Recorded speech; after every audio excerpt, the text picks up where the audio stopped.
Crossovers have a way of drawing you in, even if one or more halves of the formula aren't exactly known to you.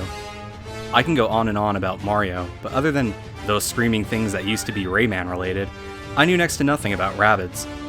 Factor in a focus on tactical, position-based combat with blasters, cannons, and guns, and this is something I didn't know how to feel about for the longest time.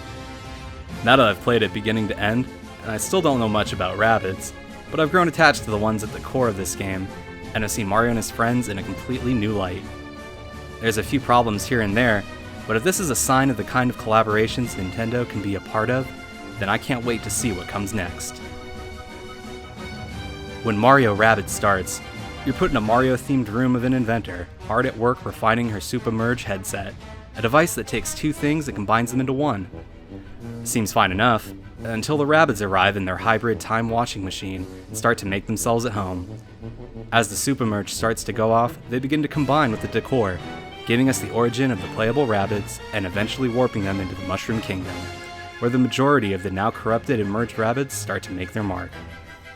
All of this crashes a ceremony at Peach's castle, scattering Mario, Luigi, Peach, and Yoshi across the now merged kingdom and sets the wheels of adventure into motion.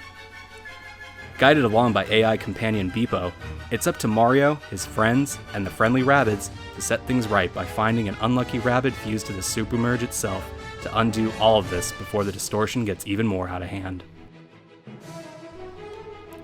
Gameplay involves exploring sections of the game's 4 worlds, entering designated battle maps, solving puzzles, finding secrets, and eventually taking on boss enemies. Exploring is fun in its own right, with the environments being imaginative mashups of Mushroom Kingdom themes, ordinary items that were in the room from the intro cinematic, and a whole lot of Rabbids. It's paced fairly well, and if you don't care for completion, a good portion of those can just be bypassed to get straight to the heart of the game, the battles. You control a squad of 3 characters, each with varying skills and weaponry, across battlefields with plenty of blocks to use as cover, pipes to travel through, and sometimes different levels of height to potentially use as vantage points. The goals on these maps range from defeating all enemies, a certain number of enemies total, getting to a designated point at the end, or escorting another character that can't attack to the end.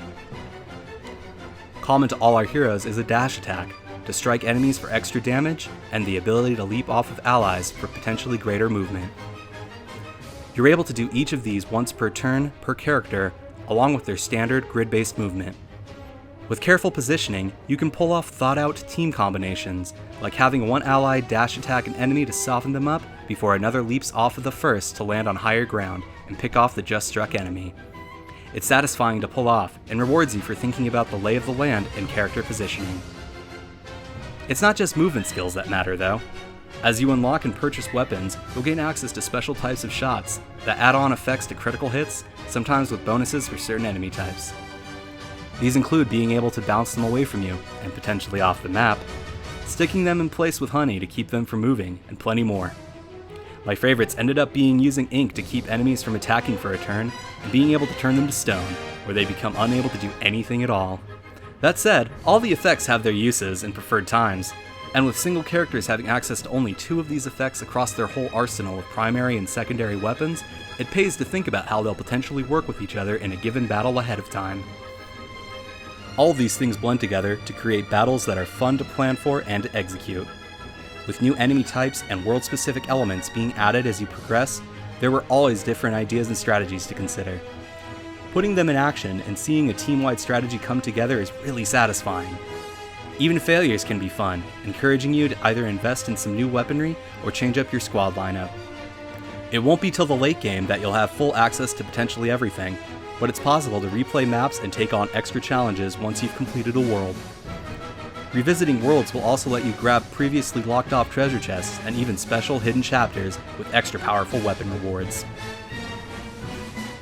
As much as I got into the core gameplay, there are a few issues that come up along the way. The 4 game worlds fall into a sort of routine as far as exploration and puzzles go.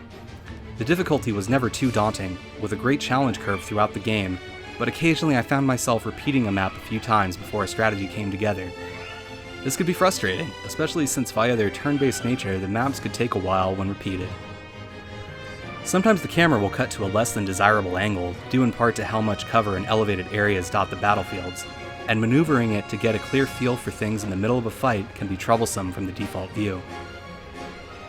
Occasionally, there'd be slowdown when multiple effects and attacks are on screen at once, such as a critical hit triggering an exploding block on the battlefield while your own character has a special ability up. There was also noticeable and regular stuttering whenever I'd boot up the game from sleep mode, both in handheld and docked modes. I also experienced a few instances of audio issues, and once had my Joy-Con rumbling for an entire map.